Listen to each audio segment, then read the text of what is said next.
DA নিয়ে আবারও খুব গুরুত্বপূর্ণ আপডেট। পশ্চিমবঙ্গের সরকারি কর্মীদের ডিএ ঘোষণা, জানুন কত টাকা বেতন বাড়লো। ভিডিওটি শুরু করার আগে আপনি যদি আমাদের চ্যানেলের নতুন দর্শক হয়ে থাকেন এবং চ্যানেলকে সাবস্ক্রাইব না করে থাকেন তো অবশ্যই চ্যানেলকে সাবস্ক্রাইব করবেন এবং আমাদের পাশে থাকবেন। 1 সেকেন্ডের জন্য ভিডিওটি স্কিপ করবেন না, পুরোটা দেখবেন। তো ভিডিওটি শুরু করা যাক। তো প্রথমে দেখেন, পশ্চিমবঙ্গের সরকারি কর্মীদেরও ডিএ ঘোষণা, জানুন কত টাকা বেতন বাড়লো।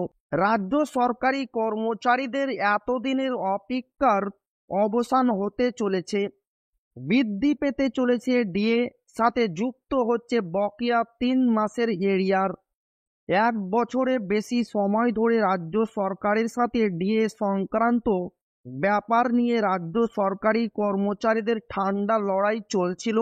ডিএ বৃদ্ধি নিয়ে সুপ্রিম কোর্টে এখনো মামলা চলছে।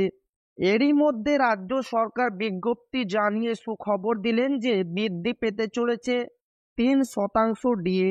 কেন্দ্রীয় সরকার যেভাবে একের পর এক কেন্দ্রীয় সরকারি কর্মচারীদের ডিএ বৃদ্ধি করে চলেছেন, তাই রাজ্য সরকার এইবার একটি পদক্ষেপ না নিলে হয়তো রাজ্য সরকারি কর্মচারীদের ক্ষোভ দ্বিগুণ হতো। দেওয়ালির আগে কেন্দ্রীয় সরকার কেন্দ্র সরকারি কর্মচারীদের জন্য আরও 3% ডিএ বৃদ্ধি করেছিলেন। সপ্তম বেতন পে কমিশন অনুযায়ী কেন্দ্রীয় সরকারি কর্মচারীরা 50% ডিএ পাচ্ছিলেন। দেওয়ালির আগেই আরও 3% ডিএ বৃদ্ধি করেছেন কেন্দ্রীয় সরকার, যার ফলস্বরূপ বর্তমানে কেন্দ্রীয় সরকারি কর্মচারীদের প্রাপ্ত ডিএ পরিমাণ 53%। যদিও শোনা যাচ্ছে বেতনও বৃদ্ধি পেতে পারে কেন্দ্রীয় সরকারি কর্মচারীদের। এই আবহে রাজ্য সরকারি কর্মচারীরা অনেকেই অপেক্ষার মধ্যে ছিলেন, যেহেতু ষষ্ঠ বেতন পে কমিশন অনুযায়ী বর্তমানে রাজ্য সরকারি কর্মচারীরা মাত্র 14% হারে ডিএ পাচ্ছিলেন।